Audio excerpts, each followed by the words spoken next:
안녕하세요. 잡설TV입니다.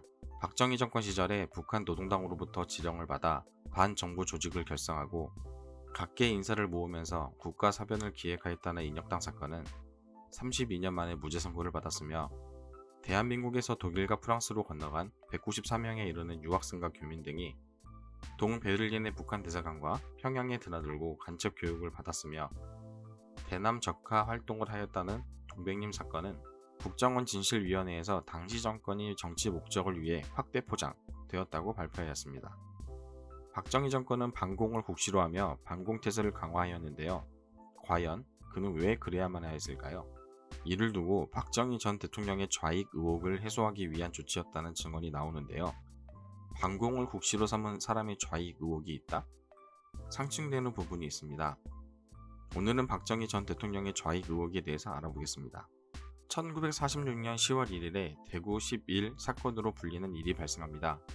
이때 박정희의 정신적 지주이자 집안의 실질적인 가장이었던 박상희가 11 사건을 진압하던 경찰의 총에 맞아서 사망합니다. 육사 2기 졸업 후 춘천으로 배속받고 근무 중 이재복이라는 사람이 찾아왔습니다. 이재복은 사망한 박상희의 친구이자 남노당 활동을 같이 한 동지였습니다. 박정희를 대신하여 박정희의 집에 경제적으로 도움을 주고 있던 터라 박정희는 반갑게 맞이합니다. 하지만 이재복은 박정희를 남노당에 포섭하기 위해 왔으며 본인의 사상이었는지 이재복의 감언이설에 넘어간 것인지는 모르겠지만 이때 남노당에 가입을 하게 됩니다. 본인 혼자만 가입한 것이 아니라 동기 및 위관장교를 포섭, 박정희의 만주신경 군관학교 1년 선배이자 조선경비사관학교 특별 7기였던 이주일 등을 포섭하였습니다. 1948년 10월 여수와 순천에서 여순 사건이 발생합니다. 이때 여수에 주둔하고 있었던 국방경비대 14연대 군인들이 제주 4.3 사건을 진압하기 위해 명령이 떨어졌고, 하지만 이들은 국민에게 발포를 할 수 없다라며 무장 반란이 일어난 사건입니다. 결국 진압군에 의해 진압을 성공하였으며 이를 계기로 이승만은 강력한 반공체제를 구축 및 대대적인 숙군 작업을 벌였습니다. 전방위적인 조사를 하였고 이때 이재복이 체포되며 그가 가지고 있던 명단에 박정희의 이름이 있었습니다. 악덕 친일 경찰로 유명하였던 김창룡이 1948년 11월 11일에 소령 박정희를 체포하였으며 조사 시 박정희는 자신이 가지고 있던 남노당원 명단을 남기며 전향서를 작성하였습니다. 이들에게는 국방부 특명 제5호에 근거해 용산 육군본부에 마련된 이 법정에서 재판을 받았으며 이들의 죄명은 국방경비법 16조 위반, 즉 반란 기르죄였습니다. 이들 중 영관장교는 그를 포함 소령 3명, 대개는 위관장교이며 하사관은 10명이 포함되어 있었습니다.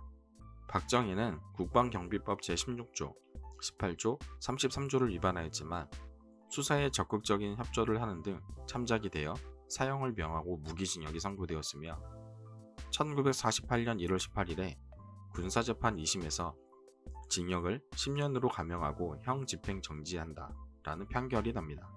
이때 박정희는 군에서 강제 예편되었습니다. 하지만 형의 집행 정지라는 다소 의외의 판결이 난 것은 구명운동이 있었기 때문입니다. 구명운동에 참여한 인원들은 바로 만주인맥, 백선엽, 정일권, 김일환, 원용덕 등이 있었으며 당시 일화로 조사 시 백선엽 장군을 만나게 해달라는 청을 하였고 이때 백선엽에게 나를 한번 도와주실 수 없겠습니까? 라고 하였다는 일화가 있습니다. 박정희 전 대통령만큼 공가에 대해서 지금까지 열띤 설정과 토론이 벌어지는 인물이 있을까 하는 생각과 함께 대한민국 헌법 1조 1항에 명시된 대한민국은 민주공화국이다.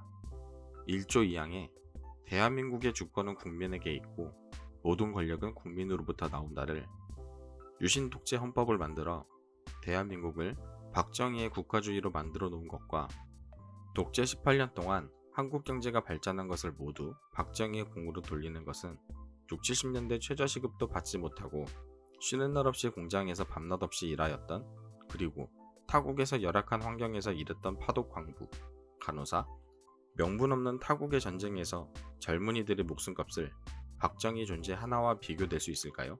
물론 극단적인 예일 수도 있겠지만 35년간 일제식민지 과정에서 과도 있었지만 공도 있었다 라는 말도 안 되는 주장에 동의를 할 수 없는 것과 같은 이치이지 않을까?